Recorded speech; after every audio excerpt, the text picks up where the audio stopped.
Hangsighters.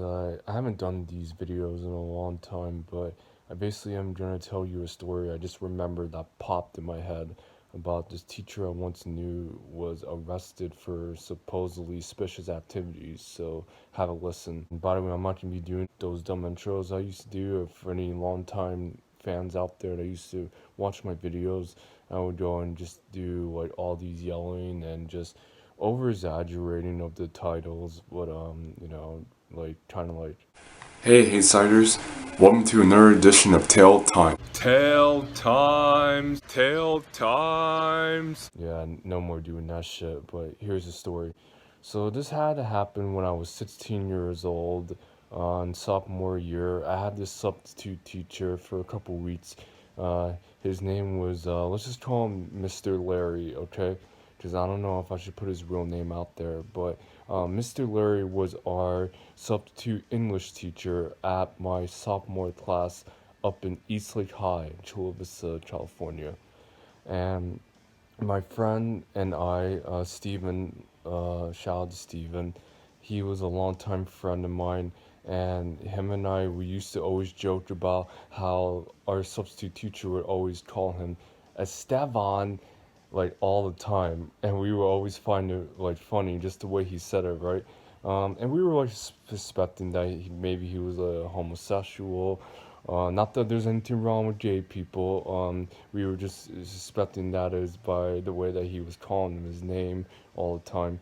But not only that, but there was just something going on with him, like the way that he would just talk to us and all the students, like we were like almost like adults or something when we were like really 15, 16 year olds, compared to him when he was maybe in his 40s at best.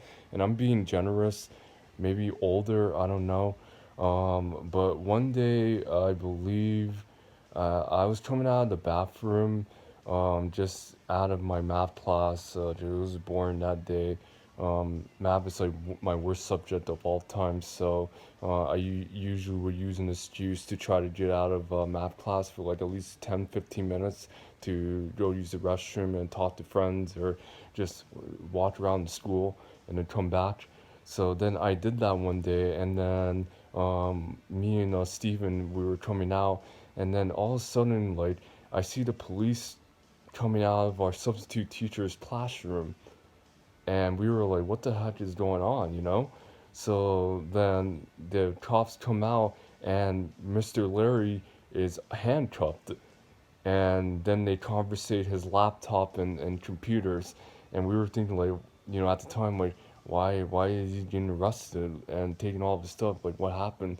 Then the rumors started coming out, and to much of my surprise at the time, he had up to 16 counts of child pornography in his laptop and computer. And we were like, okay, we kind of knew that there was something weird going on, but not to that extent. And then all went out throughout the school, so everybody was just like, you know, making fun of him and talking about how is he not going to come back. And then the announcement came that he was arrested and was going to be fined up to like a couple years in prison. And that's literally the last time I've heard of him. Like, guys saw what he looked like. He was wearing like always top suspenders, loafers, and some pants, and always looked like creepyish. He had like a those 1970s porn stash right here, and so that right there kind of gave it away a little bit. When I got older and started to like realize what had happened, man, man, nigga, that is some lame ass fucking shit. Yeah, it turns out he got arrested to like having a bunch of photos of like 12, 13, 14-year olds. That's allegedly from what I'm hearing. I wouldn't be surprised if that was true. And yeah, and we literally saw, me and Steven literally saw him coming out and getting arrested out of nowhere. And then it just came out like days later, because we had another substitute teacher, and he was cool. I don't remember his name, but like he was way better than Mr. Larry. It's just a little bit of a story I wanted to tell you guys. I haven't told these in a long time. Go back to my other tale times. I don't remember what number, but yeah. That's about it. Stay tuned. I'll create some more content to you guys in the near future. Peace.